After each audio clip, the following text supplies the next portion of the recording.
샬롬, 평안하셨습니까? 오늘 8월 21일 이 새벽 시간을 주님께 드리면서 우리 하루를 시작하기 원합니다. 주님 가르쳐 주신 기도로 함께 기도하겠습니다. 하늘에 계신 우리 아버지, 아버지의 이름을 거룩하게 하시며 아버지의 나라가 오게 하시며 아버지의 뜻이 하늘에서와 같이 땅에서도 이루어지게 하소서. 오늘 우리에게 일용할 양식을 주시고 우리가 우리에게 잘못한 사람을 용서해 준 것 같이 우리 죄를 용서하여 주시고 우리를 시험에 빠지지 않게 하시고 악에서 구하소서. 나라와 권능과 영광이 영원히 아버지의 것입니다. 아멘. 이 시간에 복음성가 가운데 주님 한 분만으로라고 하는 찬양 함께 하시겠습니다.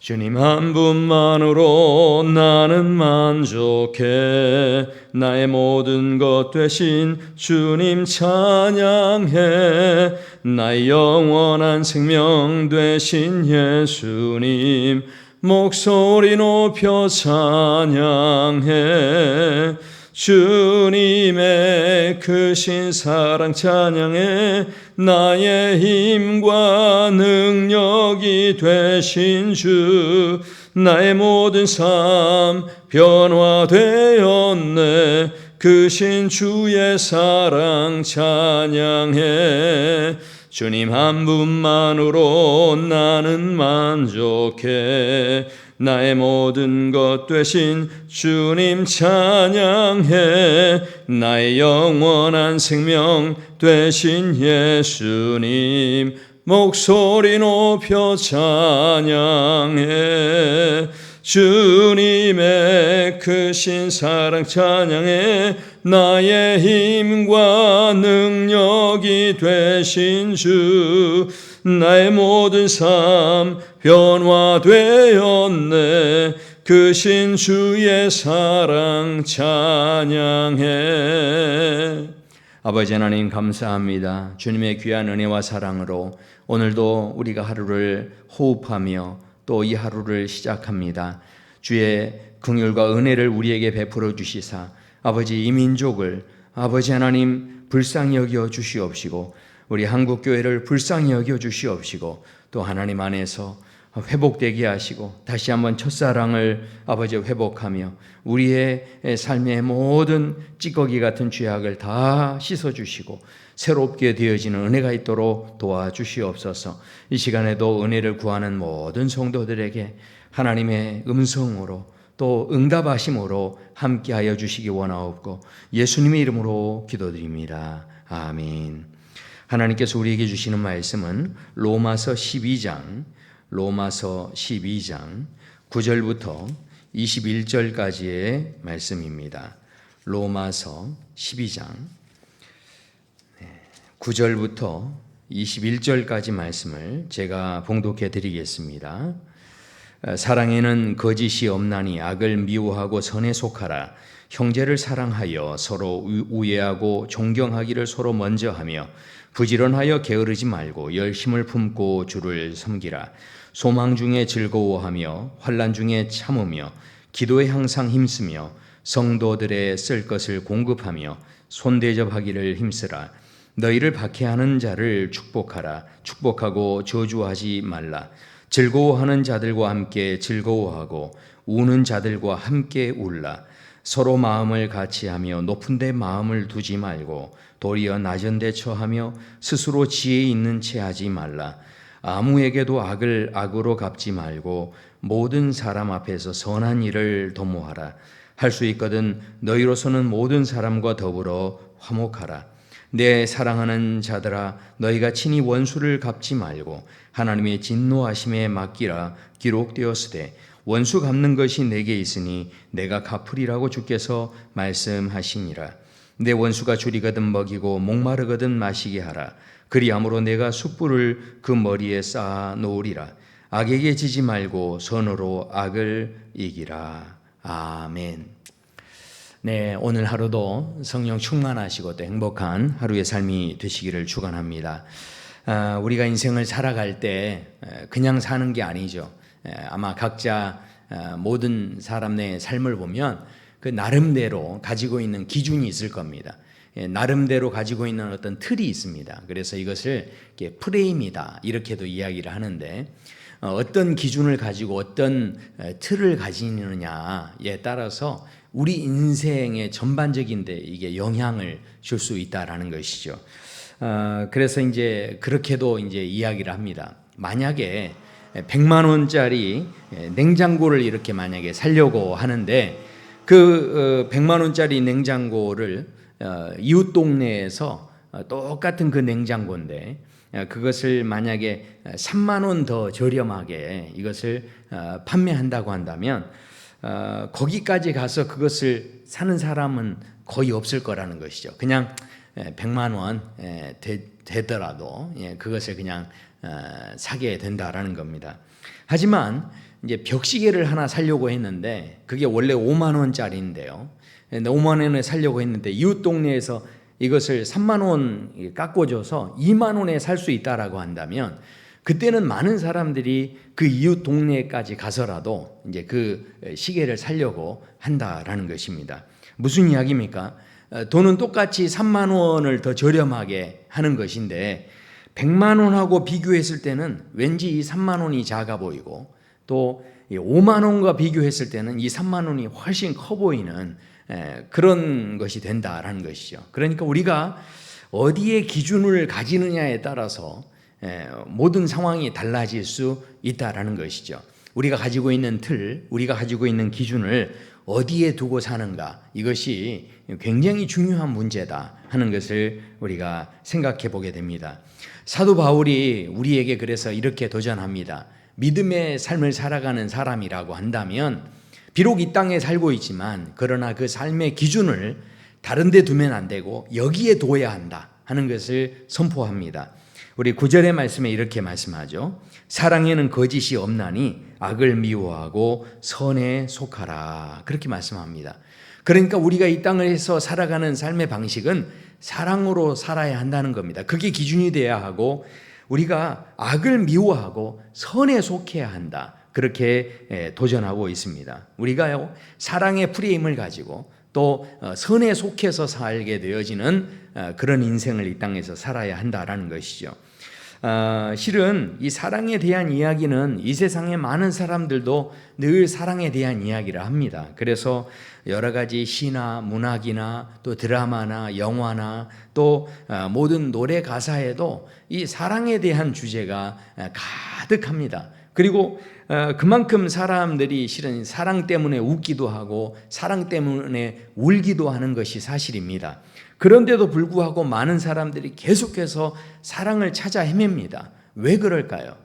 그것은 바로 많은 사람이 사랑을 이야기하고 있지만 그러나 자신의 영혼 깊은 곳까지 만족이 되어지는 사랑을 아직 만나지 못했기 때문에 계속해서 사람들은 사랑을 찾고 추구하고 또 사랑을 이야기하고 있는 그런 모습이 있을 수 있다는 것이죠.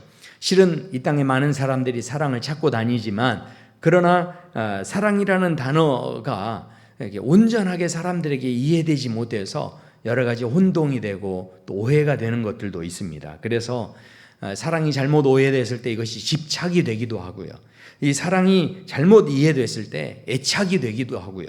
그리고 사랑이 잘못 적용됐을 때 이것이 소유가 되고 누군가를 조종하는 것이 되어지기도 한다라는 것이죠. 그러나 이 사랑이라는 것은 어떤 자아도취적인 것이 아니라는 겁니다. 이 감정적인 게 아니라는 것이죠. 이 사랑이라는 것 자체는 누군가의 정신을 막 홀리는 것이 아니다라는 것입니다. 진짜 사랑이 무엇인가? 오늘 우리에게 10절에 말씀합니다. 형제를 사랑하여 서로 우애하고 존경하기를 서로 먼저 하며 라고 말씀합니다. 무슨 이야기입니까? 사랑은요, 서로 먼저 하는 것이다. 그렇게 지금 도전하고 있습니다. 우리가 진짜 사랑한다고 한다면 비교하면서 또 계산하면서 나의 이익을 생각하면 우리가 절대로 먼저 희생하고 먼저 사랑하기 어렵다라는 것입니다. 어떤 사람이 내가 먼저 손해보는 일을 할 수가 있겠습니까? 그러나 우리가 진짜 사랑하면 먼저 희생하고 먼저 수고하는 그런 모습이 보여질 수 있다라는 거죠. 이것은 단순히 계산이나 감정이나 이런 걸로 되어지는 것이 아니라는 겁니다. 그래서 11절에 보면 심지어는 사랑하면 사람이 어떻게 됩니까? 부지런하여 게으르지 말고 열심을 품고 주를 섬기라, 그렇게 말씀합니다. 그러니까 이 사랑이라는 것은 대상에 대한 문제가 아니다라는 것입니다. 사랑은요, 대상이 아름다워서 내가 그 사람을 사랑하고 대상이 너무나 좋아 보여서 내가 그 사람을 사랑하는 게 아닙니다. 오히려 사랑하는 사람 그 자신이 사랑이 가득해 있기 때문에, 그래서 그 성품을 소유하고 있기 때문에 그 성품이 흘러나가는 것이죠. 그래서 고린도전서 13장 사랑장에 보면 사랑은 언제나 오래 참고, 이렇게 하면서 이제 찬양하는 우리가 가사의 내용을 볼 때 이 오래 참는다는 거죠. 사랑은 언제나 온유하며, 무슨 이야기입니까? 결국은 이 사랑은 대상에 대한 문제가 아니라 사랑을 하는 사람의 성품에 대한 문제라는 것입니다. 그러니까요, 자기 자신이 늘 결핍되어 있는 사람은요, 사랑을 한다고 할지라도 누군가를 사랑할 때 그 마음에서 그 사랑을 하는 이유가 뭡니까? 내가 그 사랑을 받고 싶었어요. 그래서 나를 좀 사랑해줘, 나를 좀 이해해줘, 나를 좀 행복하게 해줘, 나 너무 외로워, 그러니까 왜 나를 외롭게 하는 거야, 나는 당신 없이 살 수 없어, 이렇게 지금 말하고 있는 것은 뭔가 자신에게 이 사랑의 성품이 온전하게 만족되지 못하기 때문에 끊임없이 뭔가 집착하고 요구하고, 내가 이렇게 사랑했으니 당신도 이 정도 나한테 사랑해 줘야 되지 않아? 이렇게 말하게 되어진다라는 것입니다. 그러나 내면 안에, 자신의 내면 안에 사랑이 풍성한 사람은 뭔가 내가 부족하고 결핍이 있어서 사랑하는 게 아니기 때문에 어떻게 합니까? 내가 너를 사랑하는데 나의 행복이 너에게 달려있다, 이렇게 이야기하지 않습니다. 왜 그렇습니까? 이 사람은 이미 그 사랑이 가득 차 있는 사람이기 때문에 상대방에 대해서 끊임없이 집착하거나 끊임없이 뭔가를 요구하는 그런 사랑을 하지 않습니다. 왜냐하면 이미 그 자신 안에 넘쳐 흐르는 게 있다라는 것이죠. 우리 시편 기자였던 다윗의 고백처럼 내 잔이 넘치나이다 하는 고백이 있기 때문에 그 흘러 넘치는 사랑으로 상대편과 이렇게 상대편에게 사랑을 흘려보내기 때문에 상대방이 비록 그 사랑으로 나에게 반응해 주지 않더라도 지치지 않습니다. 공허하지 않는다라는 것이죠. 그래서요, 12절에 보십시오. 진짜 사랑을 하는 사람의 삶의 모습이 소개가 되는데, 소망 중에 즐거워하며 환난 중에 참으며 기도에 항상 힘쓰며. 무슨 이야기입니까? 이렇게 상대방이 잘해주지 않더라도 그래도 13절에 또 보십시오. 성도들의 쓸 것을 공급하며 손 대접하기를 힘쓰니라. 누군가 나를 인정해주지 않더라도 이미 나는 그 사랑의 풍성에 있는 그 성품이 있기 때문에 누가 나에게 거기에 대해서 칭찬해주지 않고 또 나를 사랑해주지 않는다 할지라도 나는 그 사랑을 끝까지 할 수 있다라는 거죠. 우리가 세상적인 틀로 봤을 때는, 세상적인 기준으로 봤을 때는 모든 것에 권선징악이 있고요, 인과응보의 삶이 있다라고 우리는 생각을 합니다. 그러나 사랑이 있는 사람은요, 하나님의 사랑을 할 줄 아는 사람은, 하나님의 사랑을 충만하게 받아서 그 사랑이 가득한 사람은 어떻게 된다는 겁니까? 오히려 복수하지 않고 모든 일에 오히려 적극적으로 축복한다는 것이죠. 14절에 보십시오. 너희를 박해하는 자를 축복하라. 축복하고 저주하지 말라라고 말씀합니다. 그리고 상대의 마음에 눈높이를 맞춰주고, 진짜 사랑을 아는 사람은 그래서 남의 하소연을 잘 들어주고 공감해주는 마음이 있다는 것이죠. 15절 16절 보십시오. 즐거워하는 자들과 함께 즐거워하고 우는 자들과 함께 울라. 서로 마음을 같이하며 높은 데 마음을 두지 말고 도리어 낮은 데 처하며 스스로 지혜 있는 채 하지 말라. 그리고 이어지는 말씀에는 악을 악으로 갚지 말라, 욕을 욕으로 갚지 말라라고 말씀합니다. 할 수 있거든. 그러므로 너희는 모든 사람과 더불어 화목하라. 내 사랑하는 자들아, 너희가 친히 원수를 갚지 말고 하나님의 진노하심에 맡기라. 기록되었으되 원수 갚는 것이 내게 있으니 내가 갚으리라고 주께서 말씀하시느니라. 그렇게 말씀합니다. 결국은요, 원수 갚는 것 내가 하는 게 아니라는 것이죠. 왜냐하면 이미 나는 하나님의 사랑에 충만해 있기 때문에 더 이상 배고프지 않습니다. 더 이상 갈급하지 않습니다. 더 이상 나에게 결핍이 없습니다. 그러니까 다른 사람이 어떻게 반응하든지 거기에 민감하지 않고 하나님이 주시는 그 은혜에 배불러 있기 때문에, 그래서 만족함이 있기 때문에 다른 사람에게 사랑을 구걸하지 않습니다. 다른 사람에게 인정받고 싶어서 그렇게 몸부림치지 않아도 된다라는 것이죠.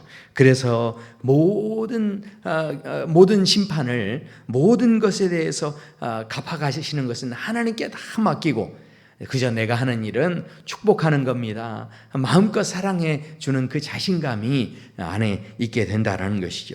오늘 사도 바울은 우리에게 이 땅에서 우리가 비록 살아가고 있지만 참 이 복잡한 세상 속에 이 정말 억울하고 여러 가지 힘들고 고통스러운 이 세상 속에 우리가 살고 있지만, 그러나 이 세상에 살 때 그냥 살지 말고 기준을 갖고 살아라. 하나님이 주시는 이 사랑의 틀을 가지고 살아라. 그렇게 우리에게 도전하고 계십니다. 그 사랑의 기준과 틀을 가지고 살 때 우리 인생의 전반에 그것이 영향이 되어질 수 있다라는 것이죠.